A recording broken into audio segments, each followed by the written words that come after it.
naman siya sa daghan nga labhunon. Sulit kayo sa 1850 SRP lang. Palit na! Para di madaling masira ang ibig ng pamilya, ngayon pa lang. Unique toothpaste for brushing every after kumain. Dahil ang unique toothpaste, may Max Protect formula. Ngipin ay Max Alaga, Max Protektado pa. Helps stop cavities even before they start, while keeping breath fresh with regular use. Unique toothpaste for brushing para siguraduhin ngipin ay Max Alaga, Max Protektado pa. Unique Max Alaga, Max Protectado with unique toothpaste maximum fluoride protection. Manufactured by ACS Manufacturing. ISO certified world-class quality. ACS. Gilantan ko. Sakit sa daong ulo. Tambalbi, kanang isog. Sigurado ka? Dapat ka mampingon magpaayo. Muga na ba nasa ako, te? Na, di na kinahanglan lalisan pa. Naamay Biogesic. Pareho ras sa isog kong magpaayo, pero mampingon. Maayog yun ang alagang Biogesic, ma! Ingat! Unilab yan. Paracetamol is the generic name of Biogesic. If symptoms persist, consult your doctor. Ang pinipili ko, yung mapagkakatiwalaan. Walang korupsyon. Pinipili ko yung napatunayan na natin na minamahal tayo. Pinipili ko yung matapang na pinaglalaban tayong nangangailangan ng boses. Pareho po tayo ng pinili. Ako po si Lenny Robredo. Ang pinili ko para maging Vice President ng Bayan, Kiko Pangilinan. Ako po si Kiko Pangilinan. Para sa inyo, tungkulin ko pong manindigan at tumulong hanggat kaya. Ang pinili ko para maging Vice President ng Bayan, Kiko Pangilinan. This is a paid advertisement. Ito ang DXDR 981 sa Dipolog City. Basta balita at serbisyo publiko. Tatak RMN. Fátima dolorosa mostraste el fuego infernal, pidiendo para salvarnos un corazón general. Ave María, Ave María, Ave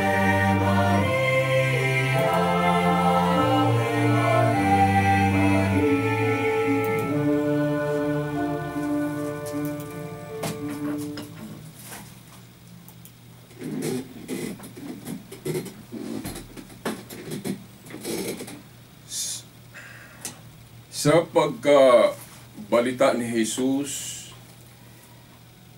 niini, miingon siya, dili siya mamatay niining sakita.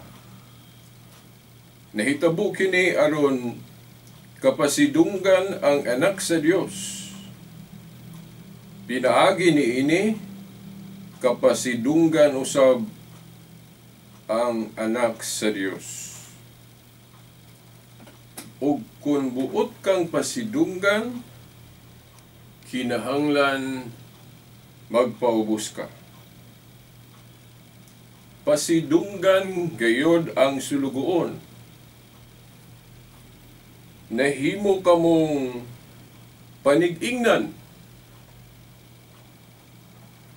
May katungod kami nga inyong daygon. Mga pulong kato nga gikutlo nato sa balaang kasulatan, nawa lang nato lituka ang kapitulo o bersikulo. Atong timan-an nga sa pagsulat niining Biblia, sa daang kasabutan, bagong kasabutan, sinulatog mga propeta o mga apostol, wala nila ni butangi o numero. So wala ni chapter o verses. O awahin na ni nabutangi. Dili pod mga apostol ang nagbutang og chapter o verses. Sa akong nahibawan, usa to ka Katoliko ang nagbutang, mo'y nagpasiugda aning pagbutang og kapitulo. Dili lang kukugihan mo hawid og daghang referensya. Okay. Kay dili kay ko para cycle ba mo pamatuod. Ang ako bisan wala ko'y gihawiran nga kana yung makita yun inyong dokumento. ako lang siguraduhon nga tinuod yun akong giistorya. Total kung inyong i-cross-examine, makabarog mo ko. Sumao ni gibarugan sa tulumanon ang kahayag sa pagtuong Katoliko. Dili ta paracycle. Kabalo mo unsay paracycle? Katong mga magtutulo sa balaod sa una. Maayong laki sila sa Biblia. Pero ang ilang argumento, kini mauna kanang naa gyud. Oh. Dokumento, pakita gyud imong dokumento. Oh. Pero diha sa pag-interpret, diha sa pagsabot, diha ang problema. Kay mahimo mang naa kay reference, naa kay dokumento, naa kay libro, naa kay Biblia, pero dili na igo kung ang imong pagsabot wa magkadimao. So, para sa tulumanon ng kahayag sa pagtuong Katoliko, ang importante unsa ka tinuod ang imong giistorya. Kay mao man na ang atong pangitaon sa Dios diri nato. Dili na sa kadaghan nimo kapitulo, bersikulo nga makudlo, kundili ang imong pagsabot ba sa mga bersikulo husto ba? Kay diha ra ba gyud ta nagkabahin-bahin kita mga Kristiyanos nga nagtuo sa Biblia? Diha ra gyud ta nagkabahin-bahin sa pagsabot. Moingon mi mga Katoliko ang amo mo'y husto. Moingon sa mo dili sayop mo. Moingon pud ang laing grupo kining amo mo'y husto. Kanang inyo dili. So ang pangutana, kinsa magyud ang husto? Ang uban matintal na lang sa pag-ingon nga wa nang gihusto. Ang uban himo ng ateo o atheist. Ang uban himo ng agnostic. O unsa pa ng mga nagkadaiyang baruganan ron sa unsa may hunahuna o gituhuan sa tao. So, ako, dili ko maingon nga wala na lang yung tinuod taliwala ining mga diferensya. Kay mahimo man nga tunay pasol ang Biblia. Kung dunay mga baga sa mga basahon gani nga nay mga pasol-pasol nga kinahanglan imo ng pangitaon o unsa gyud pangita o para mapurma nimo ang usa ka sige pangita sa maong pasol. Ingon na pud ang Biblia. Ang key factor lang nga akong ipaambit kaninyo mao kanang authority principle o kinsa ang gitagaan ni Kristo, gitagaan sa Dios og authority. Diha gyud maminaw. Whatever nga bisag mga tao ra man ang gitagaan niya authority, makahibalo man ta nga makasala man ang tao. Gani naaraman po sa Biblia gisigutan nga ang tanan tao nakasala. Diba? So, Roma 5:12. Oh, ato pa mga apostolis apila na wala na isimti dia. No? Gawas lang ni Santa Maria kung silain po ning topic nato sa Mariology kay gitagana po sa Dios nga mahigawa siya niya na. Tungod po sa papel niya o role niya nga himuon siyang sudlanan sa kasabutan o bag-ong sudlanan sa kasabutan. Kay ang wisdom, ang Dios, musuod man siyang taguangkan, dito man mupurma og kinaya sa pagkatao para magamit niya sa pagpakatao. Niya gipaagi man og usa ka babae, so dili po ta ka question sa Dios kung iyang limpyuhang daan ang maong sudlanan nga dili gyud ka taptan og buling. Sa doktrinang Katoliko mao gyud na daghan na kay mga debate nga nakita na ko ani. O until now I still believe sa Roman Catholic side. Now ang atong key factor wa lang gyud nato di lang gyud nato ni kalimtan. Ang giasoy ni San Pablo sa Roma 15 Roma 10:15 no. Basig marambol na no. kuha na ko higayon sa pagpakli sa akong Biblia. Okay? Dili po ko mo awat anang para sa ikalagi ba nga kinahanglan o kita gyud. Okay. Kay panahon gani sa una ni Kristo ug mga apostoles, kutlo ra man diretso. Kutlo ra diretso. Wa po sila daghang kopya. Di ba? Magwali sila diretso gawas og naay makita ditong kanang ani kuan pa to papyrus o unsa pa to ilang kasulatan sa una dili para sa ato ron nga gihugpong na yun opisyal na yun pila ang ihap. O sa una wa man to gihugpong, di ba? Scroll lang to.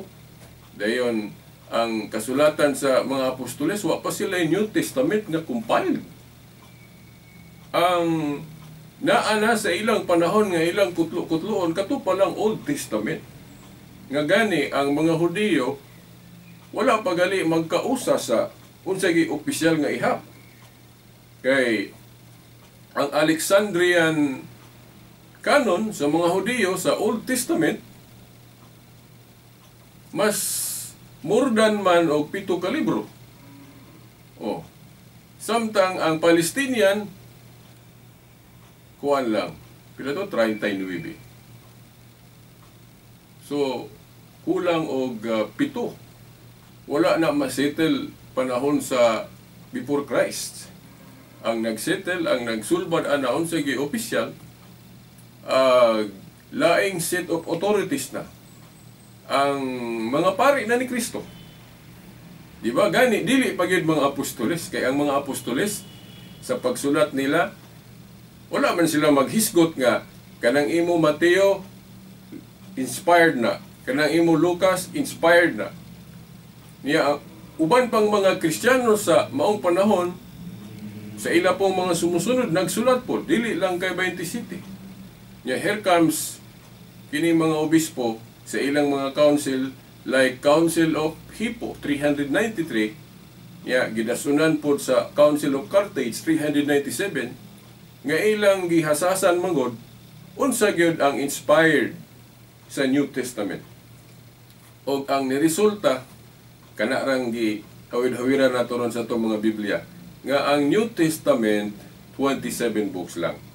Sa ako nang giingon sa miaging Domingo, di sa ta maghisgot og Old Testament, kay mahimong muputista man mo.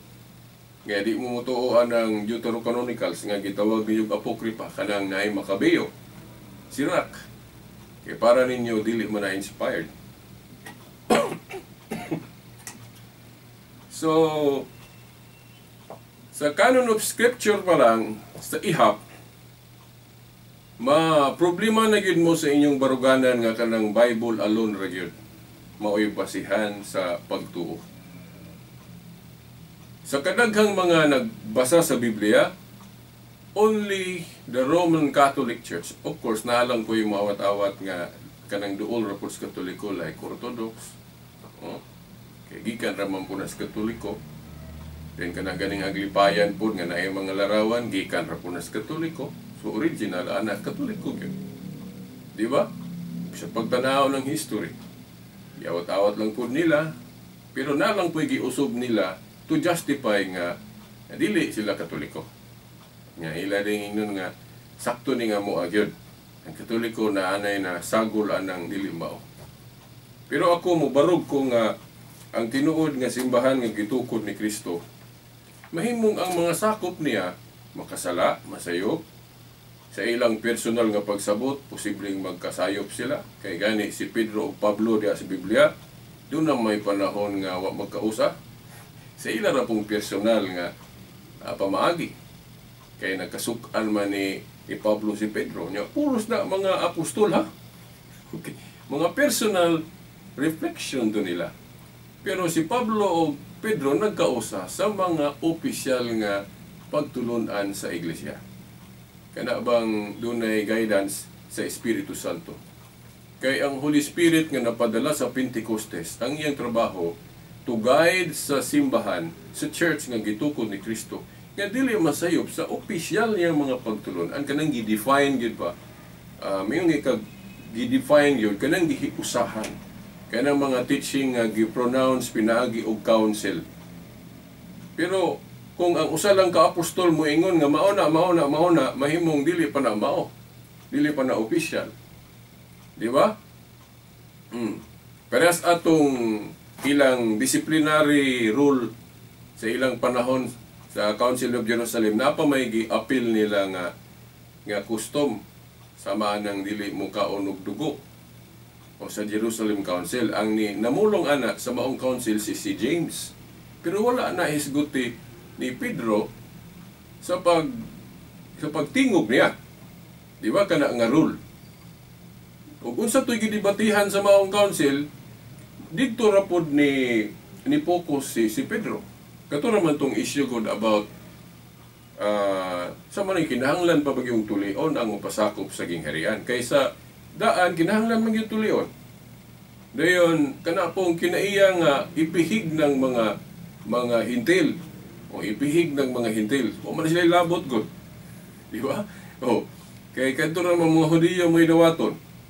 Nya sa kang Kristo good, gihinay-hinay nagtudlo sa mga apostolis nga dili ni parehas na daan. Kay gitagna na gud sa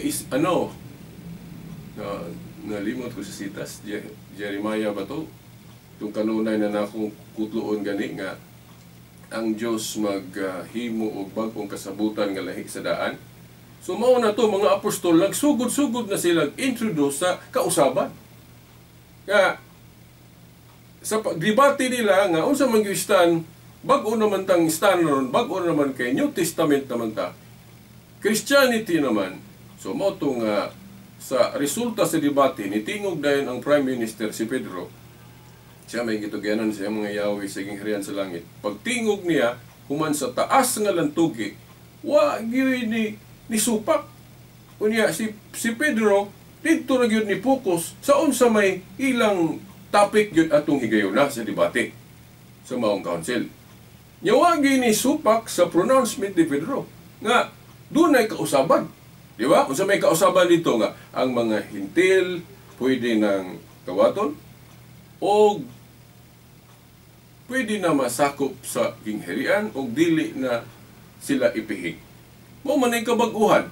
Wa gyud ni supak ana. Dayon si James kay siya may obispo sa Jerusalem kay siya siyempre mo tingog pod ang obispo nga na-assign dito sa Jerusalem kay dito man nahitabo ang council. Di ba? So kung asa nahitabo ang council, na protocol pod kinahanglan mo tingog pod ang obispo dito, ang leader dito. Si James man ni issue dayon siya og kanang mga disciplinary kapay laing tong term na rule nga ilang pagasundon. Pero timan niya lahi ng disciplinary rule og kana bang doctrine. Lahi ng doctrine o disciplinary rule. Ang disciplinary rule mahimong mausob na. Agi sa authority nga binding and loosing.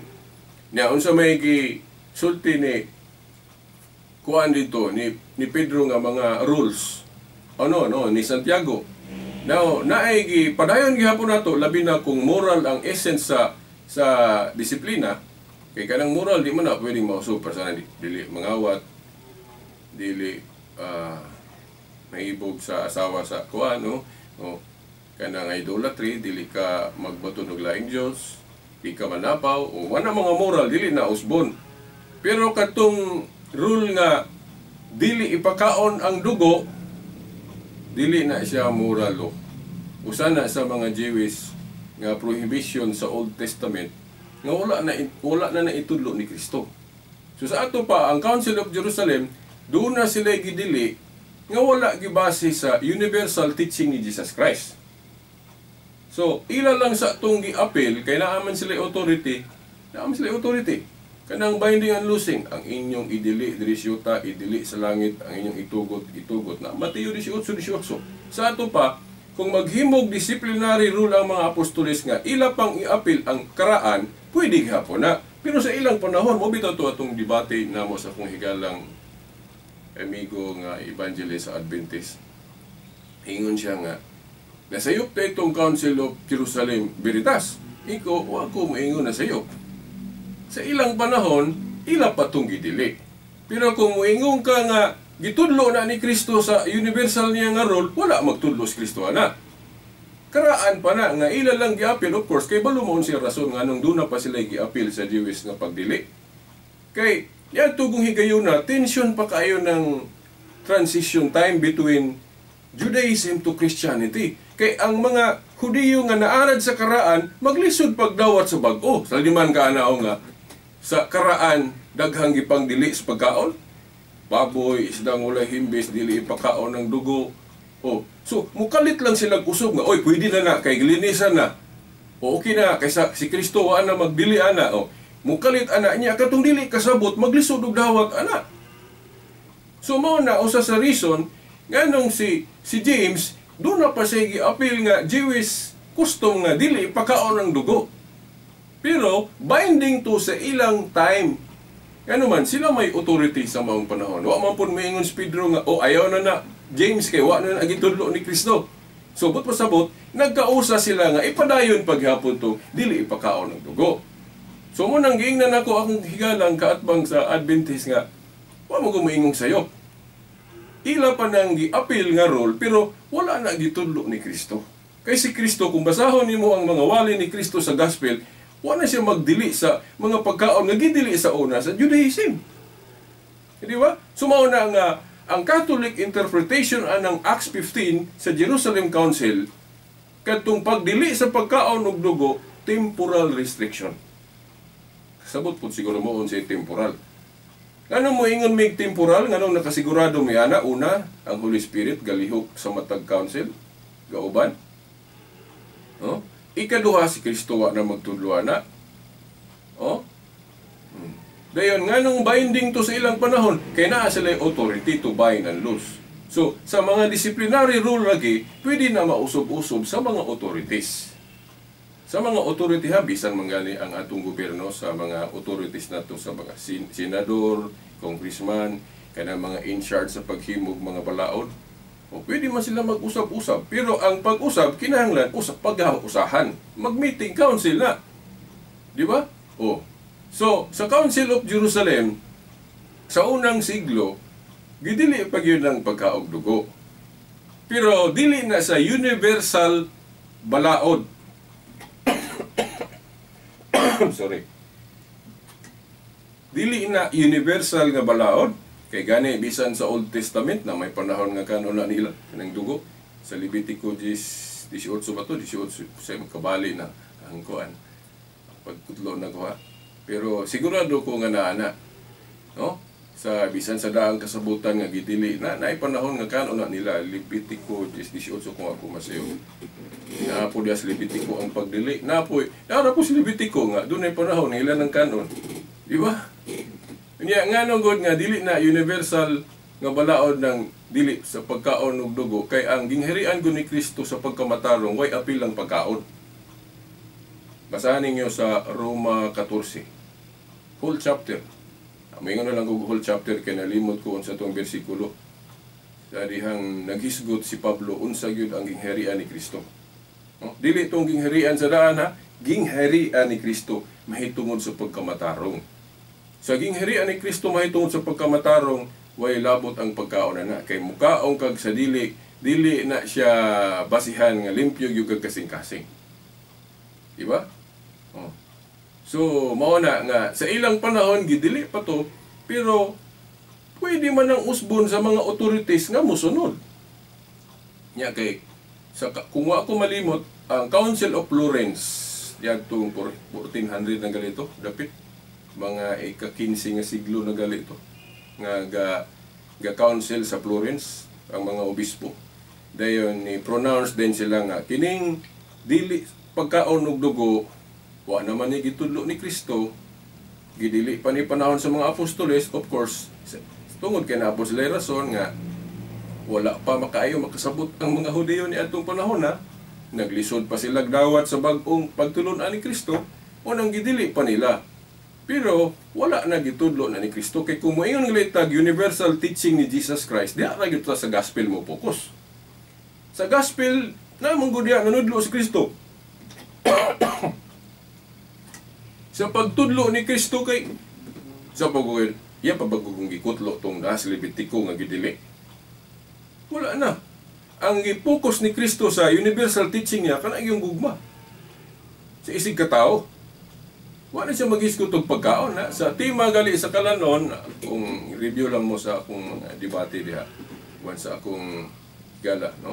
O unsa kay ito mga bersikulo nga gipangkutlo na to. Nga atong gibasihan nga kanang tulumanon mahitungod sa kalanon, wala na gi-imposa ni Jesus Christ. Wala na.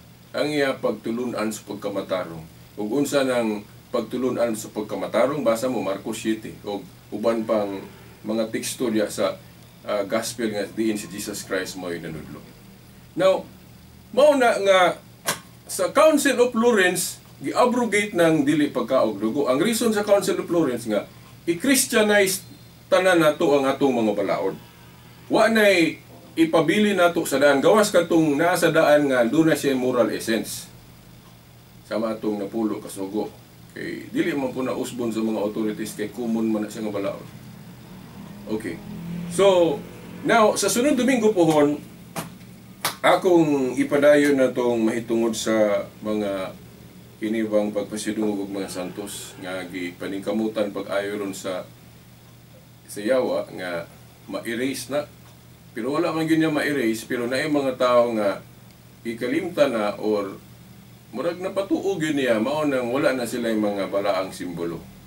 Which is ikinahanglan nato na kay mao man mo pahinumdom na to. Ako makakita ko kanang larawan gali sa Sacred Family. Makahinumdom dayon ko sa mga maayong buhat sa maong pamilya. So makatabang yun ang maong larawan sa pagpahinumdom. Por iso lang, di lang yun gamiton sa dili mao. Ako naman yung na-discuss.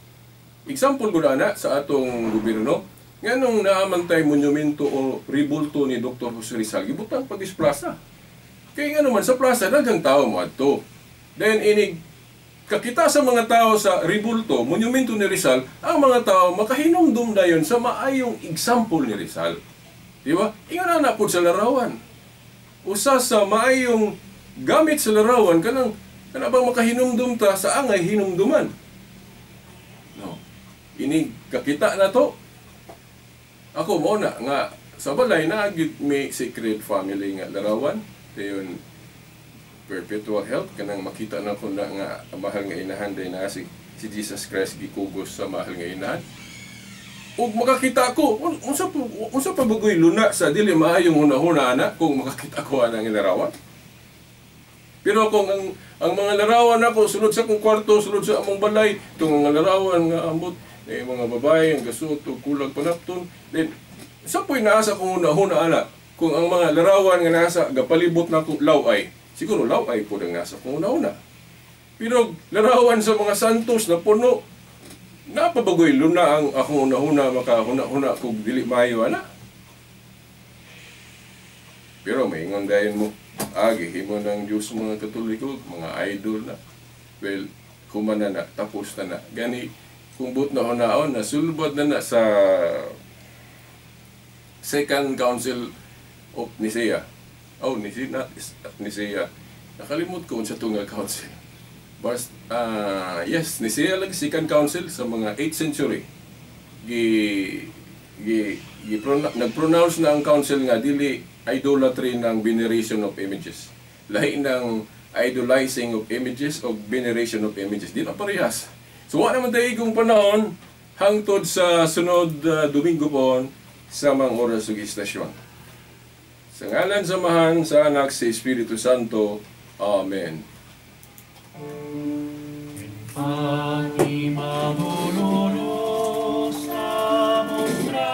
El fuego infernal, pidiendo para salvarnos tu corazón venerar. Ave María, Ave María, Ave María, Ave María.